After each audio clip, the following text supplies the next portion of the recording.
Pilipinas, 2 days later. Nakakapanibago ang muling umapak sa Pilipinas, malayong malayo sa Singapore. Namiss ba niya ang lugar na ito? Oo, sobra. Kahit saan pa yata siya mapadpad, wala pa ring makapapalit sa puso niya sa bansang sinilangan. Philippines will always be her home. Mama, what is that? That's called ipadyak, anak. Sakay tayo niyan, Mama. Natatawa siya sa anak. Umandar na naman ang nakatagong adventure side nito. Sigurado siyang hindi sa kanya nakukuha ni Adi ang ugaling ito. Minana nito sa ama. Napatingin siya sa anak na nakatanaw sa labas ng bintana. Buhok lang naman yata ang nakuha ng anak sa kanya. Lahat ng features dito magmula sa kapal ng kilay, sa tangos ng ilong at labi.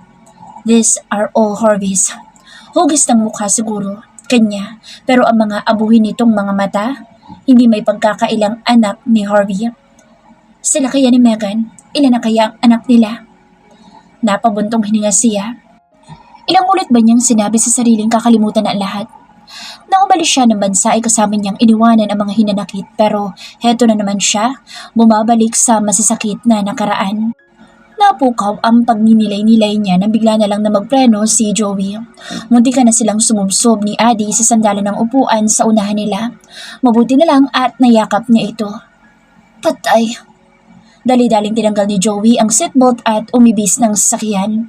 Mula sa box seat ay tanaw niya itong lumapit sa sasakyang munti ka na nitong mabangga. Itim at makintab na makintab. Problemado ang mukha ng binata na tila nagpapaliwanag sa kung sino man ang nasa harapan ng manibela ng magarang kotse. Hindi bumaba ang naturang driver. Bagkus ay lumitaw ang brasong nababalutan ng itim na manggas at kumumpas.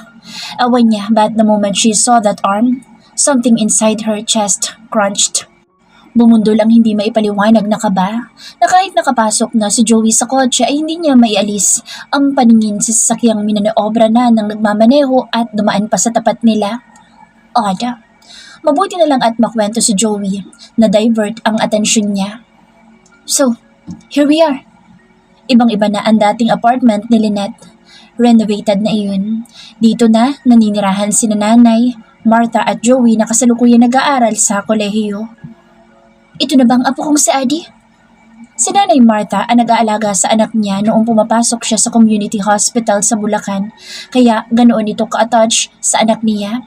Napapangiti na lang siya habang buong pananabik na niyakap ng matanda ang bata. Joey, iakit mo ito sa silid ng ate Lynette mo. Ang mga gamit nila ni Adi ang tinutukoy ni Nanay Martha sa anak na si Joey. Nakakatuwa si Nanay Martha at parang fiesta ang mesang nadatnan niya sa kusina. Nakahain ng mga paborito niya. Isa ito sa mga bagay na namimiss niya sa matanda. Inaalagaan siyang parang tunay na anak talaga. He didn't understand how he felt.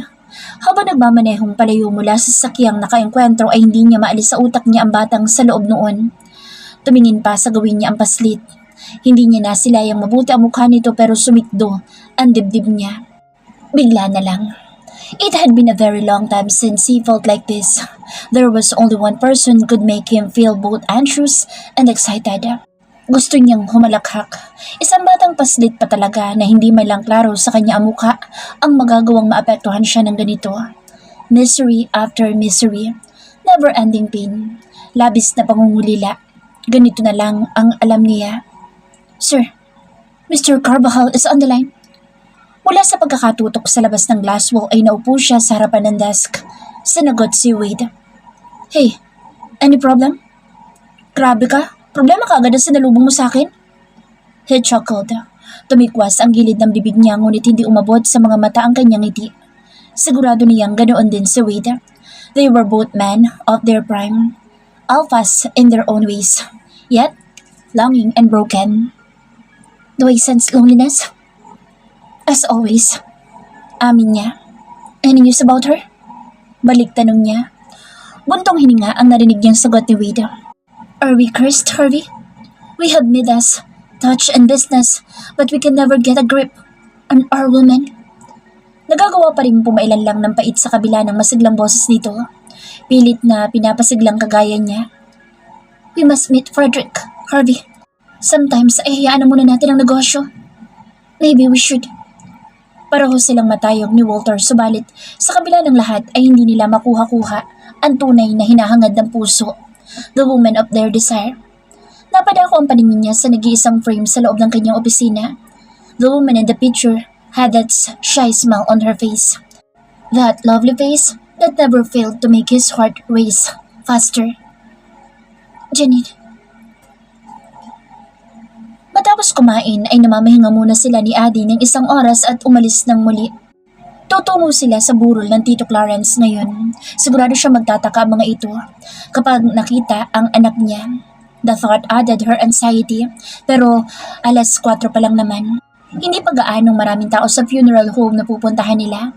Salamat kay Nancy at lahat ng detalye ay nakuha niya, pati na kung saan funeral home ang wake. Mama, sino po siya? Turo ni Adi sa larawang nasa labas ng silid ng kinahihimlayan ni Tito Clarence. Siya ang Lolo Clarence mo, anak. Karga-karga niya si Adi habang papasok sa silid. Kumirot ang puso niya nang mismong kabaong nito ang sumalubong sa kanyang mga mata. Napapalibutan iyon ng maraming bulaklak na nagmula sa kung kani-kanino. Stay here muna ha. Pinaupo niya ang anak. Uusala muna siya na maikling panalangin para sa nahihimlay na si Clarence. Para na rin niya itong ama. Wala itong iba ipinakita sa kanya kundi purong kabutihan. Minsan ngang nag-aaway sila ni Sheila na siya ang kinampihan nito. Hindi niya nakakalimutan ang mga araw na dinadala siya dito sa opisina. O hindi, magtatrabaho ka dito, Janine. Ang nakakatawa lang ay hindi niya makuhang maengganyo sa corporate life. Ayun, at food science ang inaral niya. Iba ang profesyong pinili niya. Janine? Pamilyar na malambing na boss ang tumawag sa kanya. Ang naluluhang si Tita Josel ang nakatayo ngayon sa kanyang likuran. Walang salitang sumugo dito ng yakap sa kanya. Halata ang pananabik at sorpresa. I never thought I'd see you again. Saan ka ba nagsusuot na bata ka? Ha? Sinipat-sipat pa ni Tita Josel ang mukha niya. Animoy hinahanapan ng mali. Nangingislap ang mga mata nito. Matagal ka nang hinahanap ni Janine? Sa Sheila na akay-akay sa kamay ang batang lalaking sigurado niyang anak nito. Pinaghalong Von at Sheila ang habas na mukha nito ngunit prominente ang mais na kulay ng buhok ni Sheila. Daniel, say hi to Tita Janine. Hello po, Tita Janine. Pinagmano niya ang bata at hinalikan sa pisngi. Ang pogi niya. Naalala ko dati nasa tiyan mo pa lang siya. Sheila, paupuin mo muna si Janine. Nakakatawa ang mag-ina na halos nagkasabay pang naghila ng monoblock chair. Sa Singapore na po ako nagtatrabaho. Tita, Sheila, ginamit ko lang ho ang mga naipon kong leave credits nang malaman ko mula kay Nancy anong nangyari. Nancy? Yung dating kasambahay? Opo, Tita. And all this time, nasa Singapore ka lang pala. Napatitig si Tita Josel kay Sheila. Parang nag-uusap ang mga mata na mag-ina. Mama, uwi na tayo. Automatikong naagaw ang paningin na lahat na magsalita ang anak niya. Si Daniel ay kaagad na nilapitan si Adi. Hi! Magilo na bati ni Daniel sa anak niya. Oh my God! Mukhang may magkakagustuhan paglaki nila. Natawa silang lahat sa biro ni Sheila. Kapag way sumeryoso ito at pinakatitigan ng features ni Adi.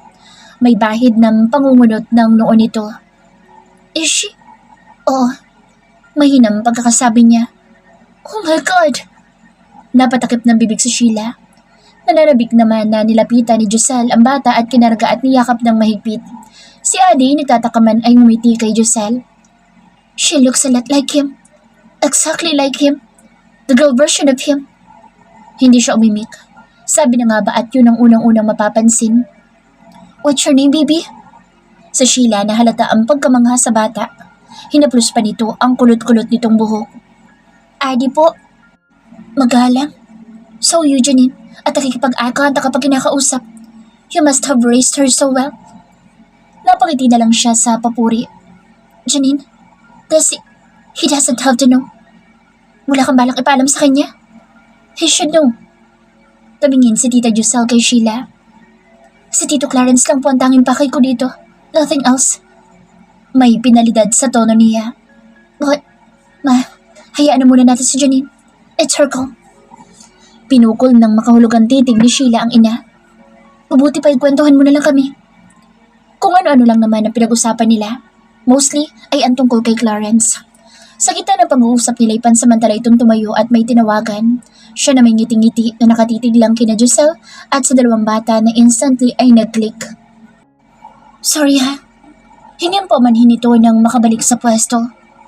Si Von? Oo, nasa farm pa siya sa Cagayan. Tuon na kami naninirahan ngayon. I fell in love with the province kaya hindi na ako bumalik dito. Bumibisita na lang kami weekly. She smiled. She couldn't imagine seeing Sheila living in a farm.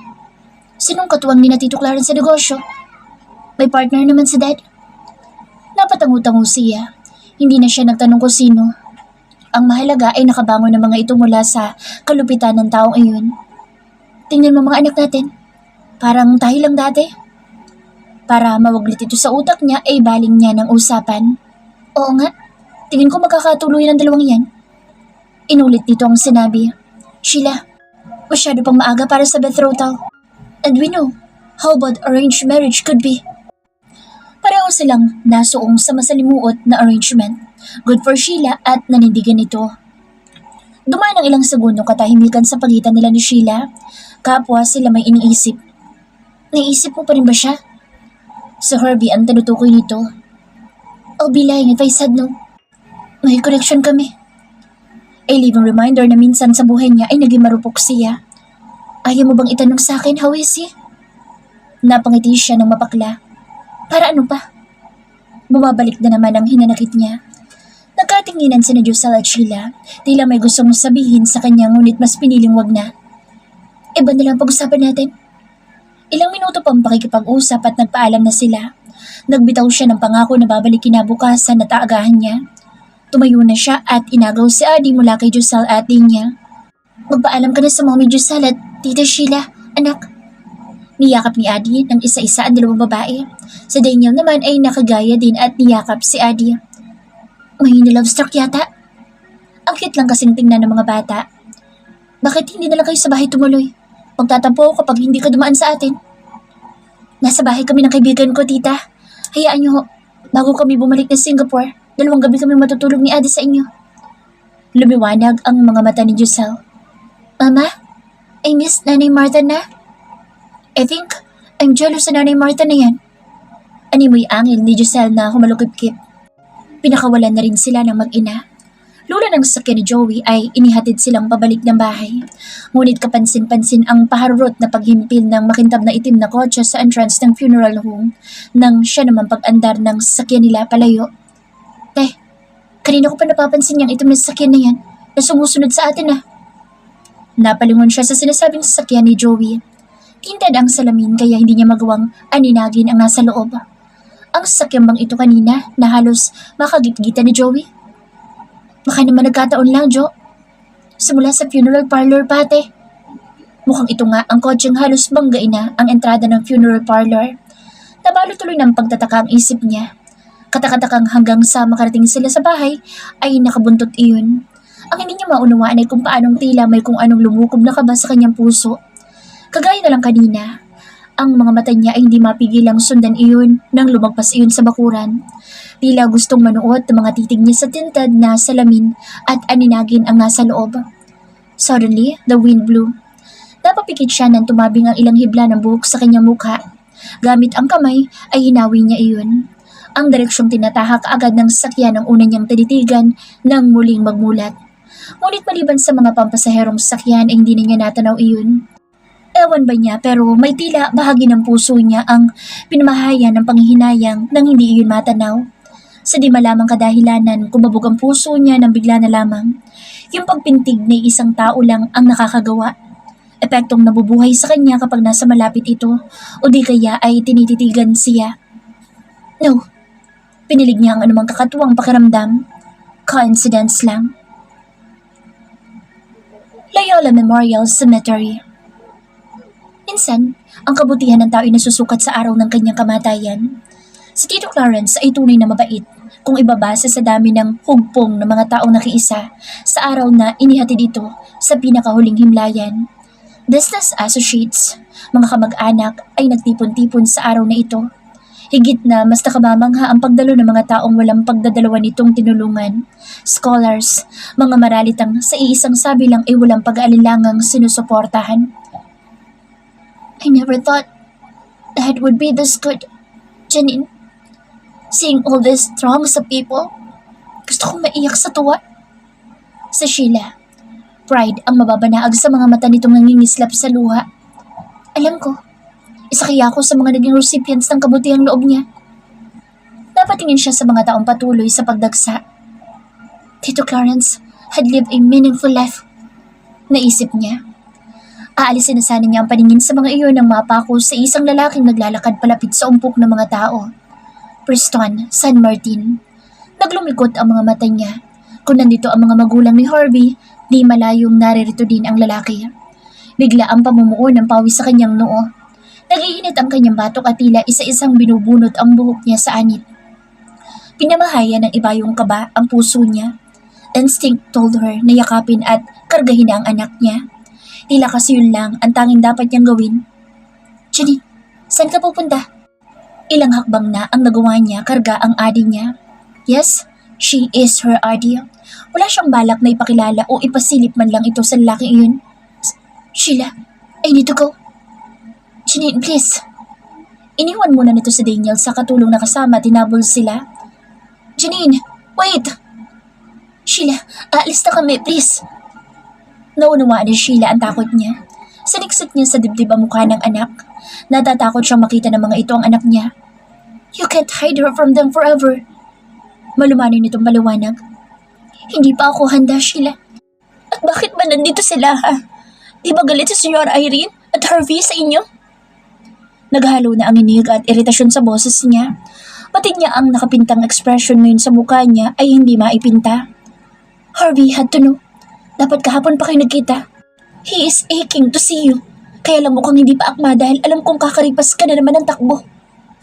Tumalim ang mga mata niyang nakatitig sa malayong pinsan. Kung banggitin ito ang pangalan ni Harvey ay para bang magkaibigan ng dalawa. Napagtagpi-tagpi niya ang mga nangyari kahapon. Ang reaksyon nito at ni Tita Giselle pati na ang itim na kotse kahapon. Sinabi mo sa kanya tungkol kay Adi? May halong hinanakit niyang tanong. She felt betrayed.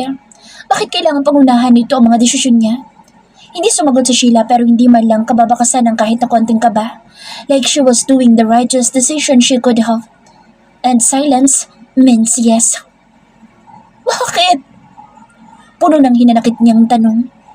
I'm sorry, Janine, pero malaki na ang paghihirap ni Harvey. Ang tagal niyang hinintay na makita si Adi. 5 years is enough para sa paghihintay ng isang ama sa nawalay na anak. And so I thought na kaibigan kita. Hindi na niya hinintay ang magiging sagot ni Sheila. Keep ang sama ng loob na buong pagmamadali niyang tinungo ang kinapaparadahan ng sakyan ng mga alkala. Ma'am Jean, tayo na ho. Ma'am Janine, hindi pa ako nagsisimula sa seremonyas. Kaagad siyang pumanhik sa sakyan. Inayos ang pagkakaupo ni Adi at kinabitan ng seatbelt sa katawan. Mama, saan tayo pupunta? Inosenteng tanong ng anak niya. Wala itong kamalay-malay sa sigalot na naghahari ngayon sa puso niya. Uwi na tayo, baby. Binalingan niya ang driver. Sige na ho, Manong. Please. Dapat pala'y iniwan niya ang anak sa Singapore. Hindi sana siya nababahala ng ganito. Kahit magharap-harap pa sila ng mga San Martin ay makakaakto siyang normal. But with Adi around, hindi niya magagawa iyon. Naguhumiyaw ang pagiging San Martin nito. Mula ulo hanggang talampakan. Oh, Adi, I love you. Nayakap na lamang niya ang kanyang anak.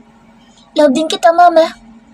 Bago tuluyang makalabas ng gate ng sementeryo ang sakyan, ay aksidenteng nahagip ng kanyang mga mata ang bulto ng katawan na nakatayo sa gilid ng kulay itim na kotseng nadaanan nila. Ang porma at tikas, ang tangkad, ang matipunong pangangatawan at ang gwapong mukha. It was him.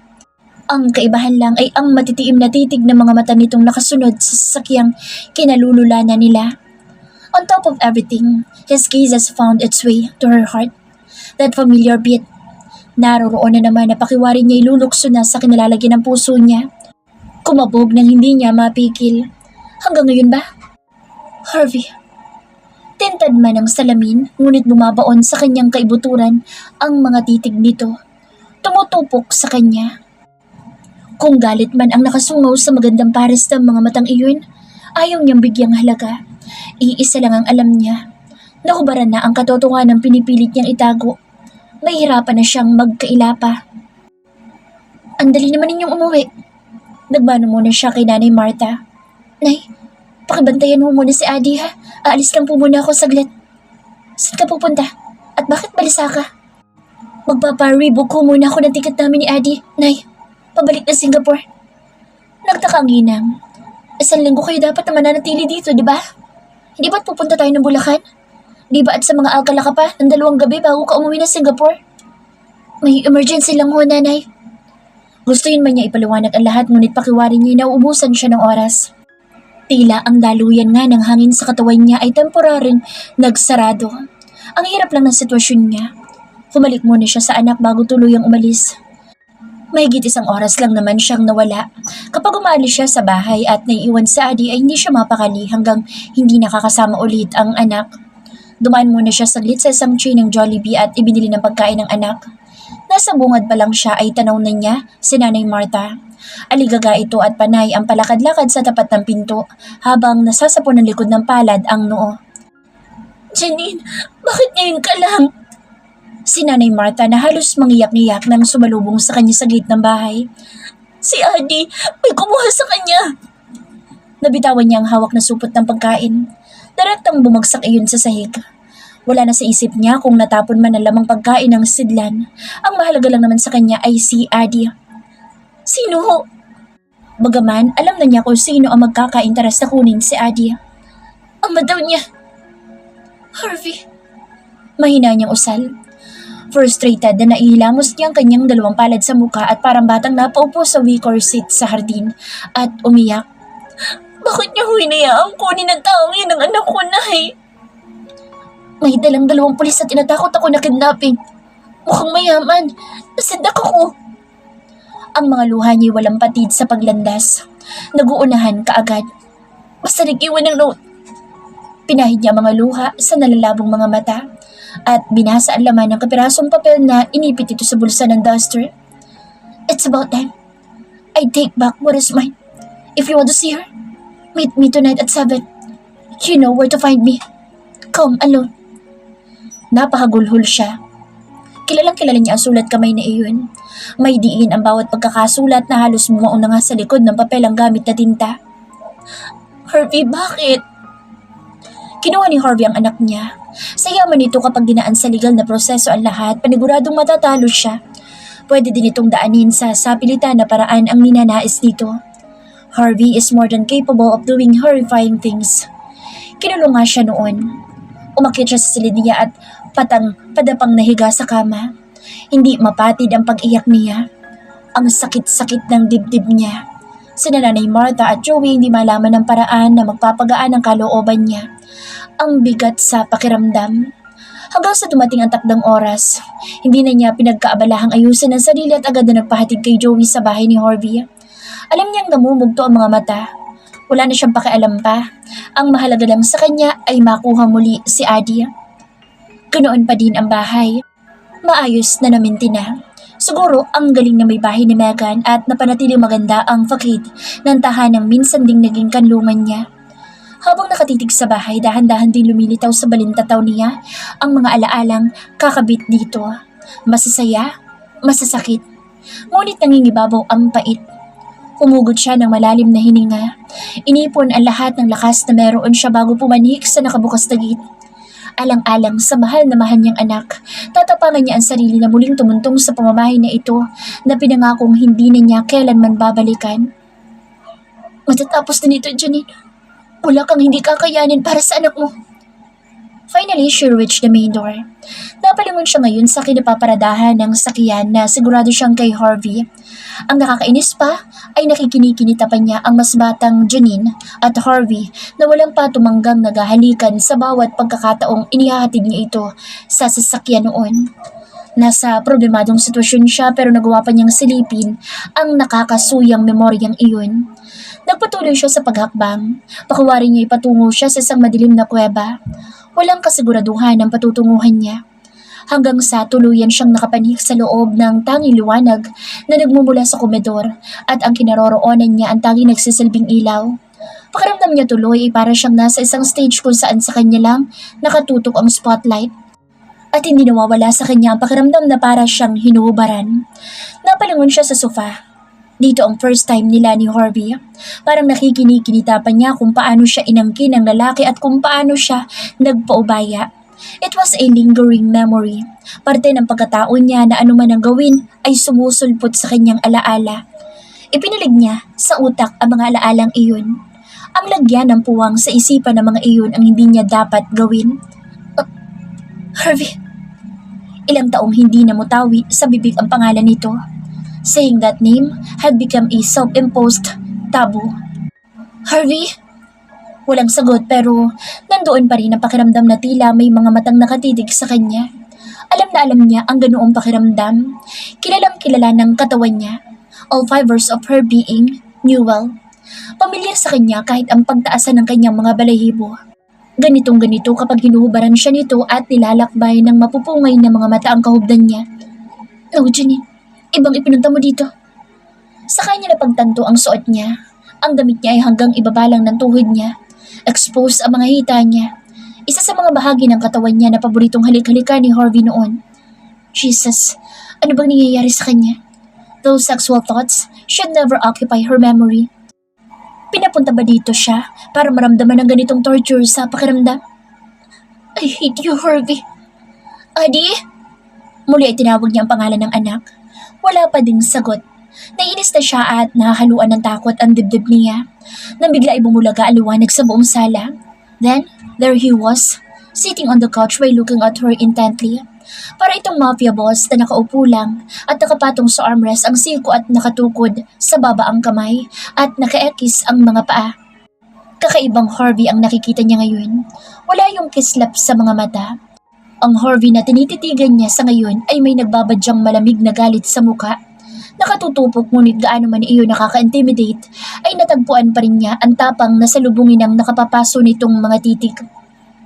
Nasaan ang anak ko? Thankfully nagawa niyang umaktong matapang. Hindi ito sumagot bagkus ay dahan-dahan tumayo at tumakbang palapit sa kanyang kinaroroonan.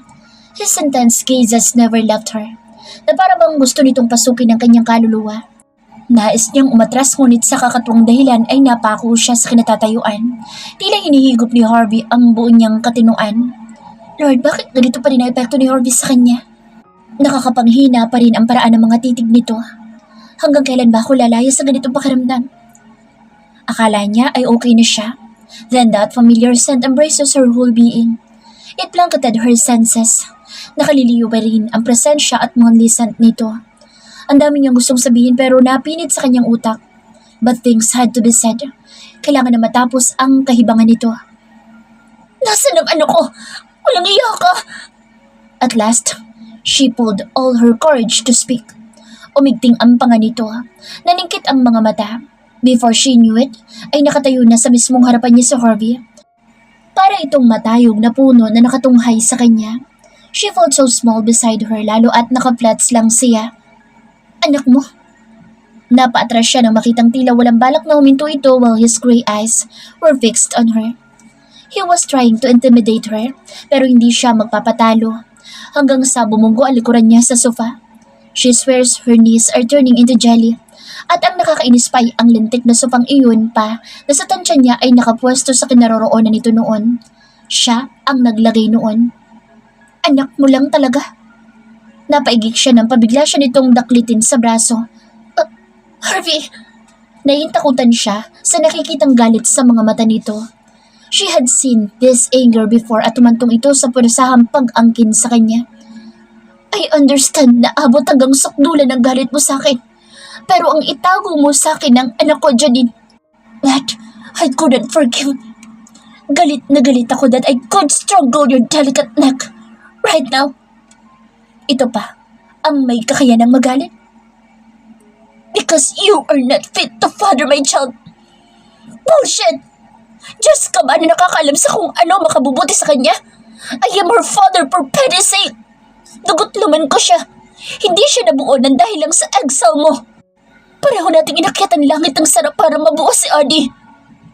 Naginit ka agad ang pisngin niya sa narinig.